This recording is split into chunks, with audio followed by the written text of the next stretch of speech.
We were never born to beg. We were never born to chase. We were never born to explain ourselves to those who will never understand the weight of our silence. The Stoic path is not a path of noise, but of unshakable presence. In the silence of self-mastery, we rise above the fragile games of men, above the chaos of emotions that enslave them. This is not weakness. This is not indifference. This is power, the power of a soul that has learned to govern itself. Part 1. Never chase. To chase is to abandon the throne of your soul. To chase is to place another above yourself, to declare through your actions, I am incomplete unless I have you, unless I possess this, unless I am granted that. This is the language of weakness, of a spirit not yet tempered by fire.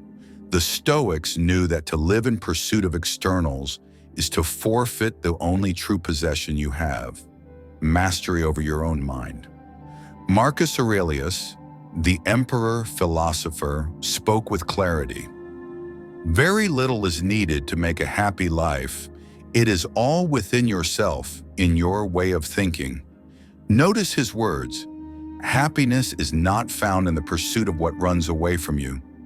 It is not found in the endless chase of approval, love, wealth, or recognition. It is found in your mind, in your reason, in the way you order your inner life.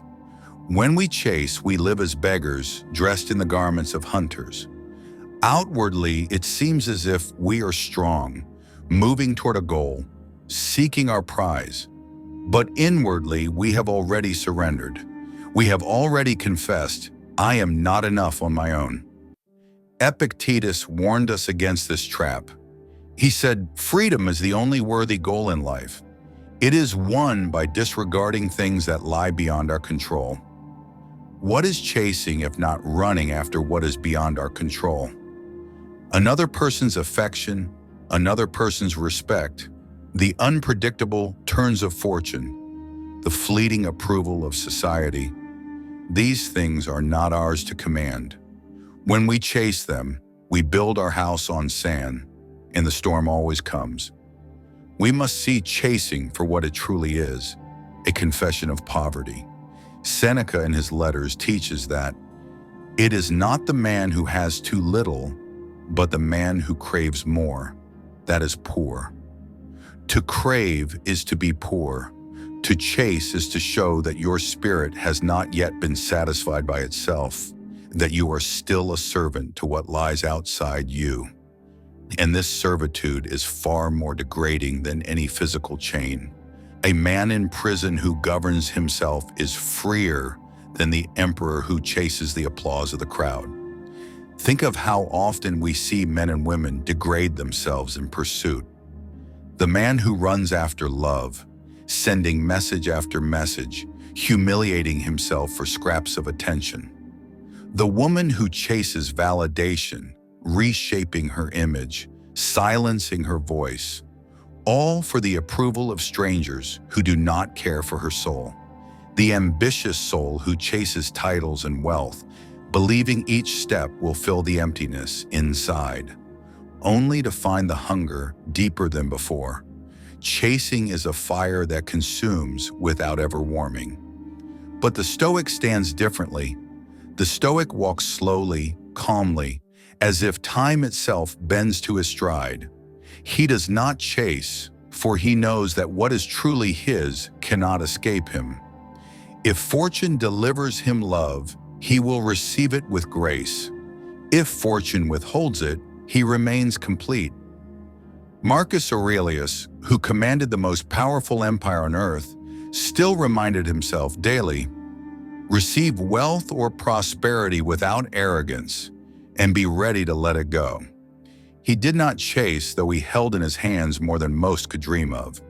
He simply accepted, and when life stripped it away, he remained the same man.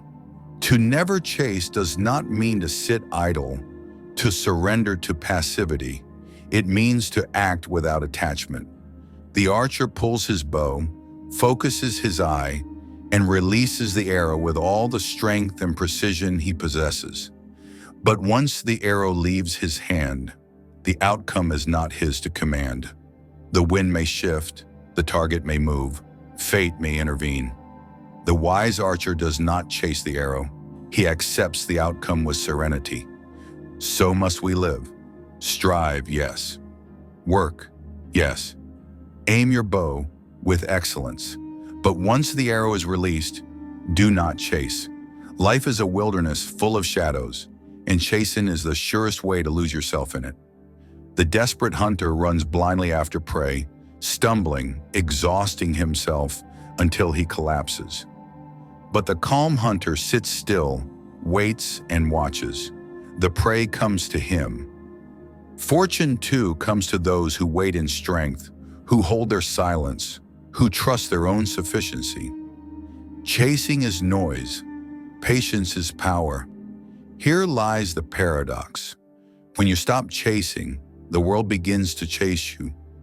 When you stop running after love, your silence and self-possession make you magnetic. When you stop begging for respect, people sense the weight of your presence and give it freely. When you stop chasing success, you work with such calm focus that success begins to flow naturally toward you. The universe bends not to the desperate, but to the disciplined. Marcus Aurelius urged himself, "Do not waste the rest of your life speculating about others when you are not bringing your soul in alignment with nature." Chasing is speculation. Chasing is noise. Chasing is abandoning the soul for illusions. To stop chasing is to finally turn inward, to govern the only kingdom you will ever truly rule, the kingdom of your own mind. So what advice do we take as fellow seekers of Stoic strength? First, every morning remind yourself that nothing outside of your control can define you. Say to yourself, "If it comes, I will welcome it. If it leaves, I remain whole." Second, examine your desires with brutal honesty. Ask, why do I want this? Do I seek it for its own sake, or because I believe it will complete me? If the latter, cut it off, for you are already complete. Third, practice silence. When you feel the urge to chase, to text, to explain, to plead, to run after what flees from you, pause. Withdraw into yourself. Let silence be your answer. And last, remember death. Remember that you are a breath away from the grave. Will you spend this breath running after shadows? Or will you spend it seated firmly on the throne of your soul, unshaken, unchained, untouchable? Marcus Aurelius, who meditated on his own mortality each day, said, "You could leave life right now. Let that determine what you do and say and think." When you embrace this, you realize chasing is not only foolish, but tragic. Life is too brief to run after what was never yours. We, the students of Stoicism, must carve these words into our hearts. Never chase. To chase is to crawl. To stand still, silent, and sovereign is to rise. Let the world chase its illusions. We will remain. Part 2. Never beg. To beg is to betray yourself. To beg is to step down from the throne of your own soul and extend your empty hands, saying, "I do not believe I am enough." This is the most dangerous confession a human being can make. For once you have declared your poverty of spirit, the world will treat you as poor forever. A true Stoic never begs. Not for love, not for respect, not for fortune, not even for life itself. For to beg is to acknowledge that your worth is measured by what lies outside of you. And Epictetus taught us with sharp clarity. It is not what happens to you, but how you react to it that matters. If our reaction is to beg, then we have already surrendered. Look at the beggar of love. He bows before another, pleading, "See me, love me, choose me." But in that very act, he has already declared himself unworthy. For if you must beg to be seen, you have already told the world that your light is too dim to be noticed. Marcus Aurelius warned against this hunger for recognition. It never ceases to amaze me. We all love ourselves more than other people, but care more about their opinions than our own. When we beg, we prove him right. We confess that their opinion of us has more weight than our opinion of ourselves. And in that confession, we enslave ourselves to the fickle will of others. The Stoic path does not allow for such chains. To beg for approval is to bow before a false god, one who changes with every passing hour. One day they smile upon you, the next they turn away, and your peace is destroyed. But peace cannot be built on what is not permanent. Epictetus said, "Seek not the good in external things, seek it within yourselves." The beggar looks outward. The Stoic looks inward. But begging does not only appear in matters of love or approval. It seeps into ambition, into fortune, into every corner of life. Consider the beggar of success, the man who bends himself into unnatural shapes to be noticed by those above him, who sacrifices his integrity to climb ladders that lead nowhere. He kneels before opportunity as if it were his God, whispering, "Please, let me be chosen." But what is the worth of success bought with kneeling? What is the value of a crown if you had to strip your soul to earn it? Seneca writes, "A man is as unhappy as he has convinced himself he is." The beggar convinces himself he cannot be happy unless he receives what he pleads for. And so, he is never happy even when he holds it in his hands, for the act of begging has already corrupted him. We must kill the beggar within us. We must drive him out with fire and silence. For the Stoic understands this. If I beg, I admit that I lack. And a Stoic lacks nothing essential. Marcus Aurelius, surrounded by betrayal, sickness, and endless war, still wrote to himself, "You have power over your mind, not outside events. Realize this, and you will find strength." Power over the mind is all a man ever needs. When the mind is strong, when it governs itself, then loss cannot break us, betrayal cannot shake us, death itself cannot terrify us. Why should such a man beg? Let us ask ourselves with brutal honesty, when have we begged in life? Perhaps for the attention of someone who never truly valued us. Perhaps for an opportunity we thought would define us. Perhaps even for mercy from life, crying to the heavens, "Why me? Spare me this pain." But each time we beg, we step away from the Stoic path. We say, "I cannot endure this storm on my own." But storms are the very training ground of the soul. Marcus Aurelius reminded himself, "The impediment to action advances action. What stands in the way becomes the way." If hardship is the way, why would we beg for it to be removed? Never beg, for begging makes you small. Stand tall, even when fortune abandons you. Stand tall, even when love turns cold. Stand tall, even when the world spits in your face. A Stoic does not kneel before life. He walks through it with calm and silence.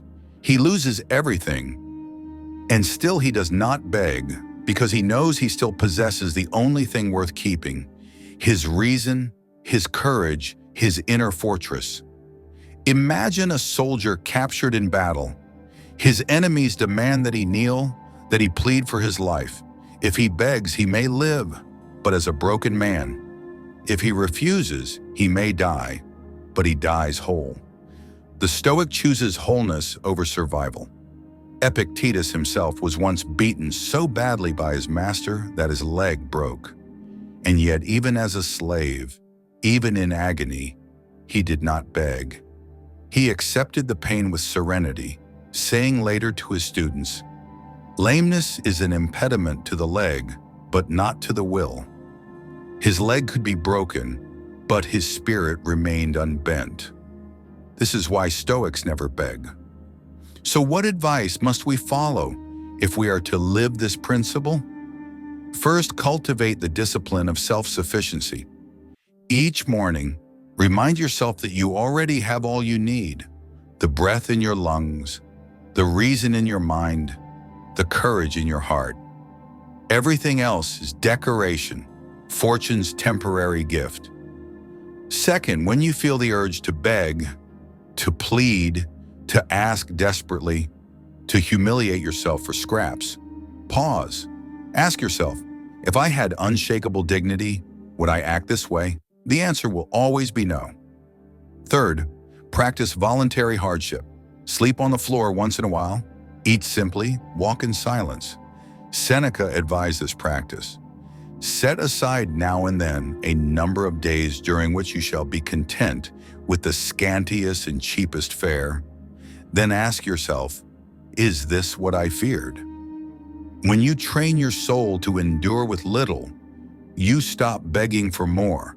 Finally, remember death. This is the most brutal, yet the most freeing lesson. If death will take everything from you, why would you beg to hold on to what will inevitably slip away? Marcus Aurelius meditated daily. Do not act as if you are going to live 10,000 years. Death hangs over you. While you live, while it is in your power, be good. A man who remembers death does not beg. He lives with dignity in each breath, knowing nothing external can be carried beyond the grave. We must stand together in this truth, never beg. The world will try to make us kneel. Life will test us with loss, with rejection, with humiliation.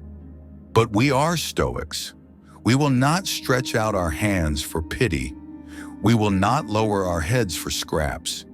We will stand in silence even when the storm rages, even when all is stripped from us. For the man who never begs is the man who can never be broken. Part 3. Never explain. Explanations are chains. Each time you explain yourself to the unworthy, you tie yourself to their misunderstanding. Each time you justify your choices, your silence, your path, you confess, I need you to agree with me in order to be at peace. This is slavery of the most subtle kind. For when you explain, you reveal that their judgment has power over you. And what does Stoicism teach us above all? That no man's opinion, no man's praise, no man's condemnation lies within our control. Marcus Aurelius carved this truth into his heart. I have often wondered how it is that every man loves himself more than all the rest of men, yet sets less value on his own opinion of himself than on the opinion of others. Why then should we explain? If we live by reason, if we stand aligned with virtue, if our actions flow from clarity, then what is there to explain? The sun does not explain why it rises. The mountain does not explain why it stands. The sea does not explain why it rages. They simply are, and so too must we simply be. The urge to explain comes from fear. We fear that we will be misunderstood, that others will think us cruel, arrogant, weak, foolish. And so we rush to wrap our silence in words, to soothe their confusion, to beg for their approval. But this is not the Stoic way. Epictetus reminds us, if you want to improve, be content to be thought foolish and stupid. The one who explains is terrified of seeming foolish. The one who remains silent has already conquered this terror. Understand this. Explanation is a kind of begging. It is begging for understanding, begging for agreement, begging for validation. When we chase these things, we abandon the fortress of our mind and enter the chaos of another's perception. And that battlefield is one we can never win. For the opinions of men shift with the wind. Today they admire, tomorrow they condemn. If you explain to win their approval today, you will be forced to explain again tomorrow when their mood changes. Thus you will be explaining your entire life, a slave to their shifting gaze. The Stoic refuses this cycle. He accepts that to live with integrity is to be misunderstood. He accepts that to live in silence is to be accused of arrogance, of coldness, of cruelty. Let them accuse. Let them whisper. Let them judge. Their judgment is not ours to control, and therefore not ours to fear. Seneca said, "Other people's views and troubles can be contagious. Don't sabotage yourself by unwittingly adopting negative attitudes through your associations with others." To explain is to adopt their framework, their standards, their measures. But why should we measure ourselves with a crooked ruler? Imagine two men. The first spends his life explaining. Every decision, every silence, every refusal, he justifies, defends, rationalizes. He is tired, drained, bent under the weight of other people's confusion. The second man remains silent. He acts according to reason, aligns himself with virtue, and lets the world interpret as it will. He is accused, misunderstood, mocked, but within himself he is unshaken. Which man is stronger? Which man walks the Stoic path? We must learn to hold our silence as a weapon. In a world addicted to noise, silence cuts deeper than argument. It unsettles, it provokes, it reveals strength beyond words. Those who demand explanations often seek not truth, but control. They want you to kneel to prove yourself, to declare before them, "You are my judge." Refuse them. Stand silent. Let your calm be your rebellion. Let your composure be your answer. Marcus Aurelius warned against wasting life in endless debate. Waste no more time arguing about what a good man shall be. Be one. To explain is to argue. To live is to be. Let your actions, your discipline, your composure, your silence, let these speak for you. Words can be twisted, but virtue cannot. Words can be forgotten, but silence echoes. What advice, then, must we take as fellow seekers of Stoic strength? First, train yourself to resist the reflex of explanation. When accused, misunderstood, judged, do not rush to words. Pause, breathe, ask, "Is this within my control?" If the answer is no, and it always is, remain silent. Second, embrace misunderstanding. Let others think you cruel, arrogant, cold. You are not here to be understood. You are here to master yourself. Third, practice solitude. Withdraw from the noise of the world so that your silence grows strong. As Seneca advised, associate with people who are likely to improve.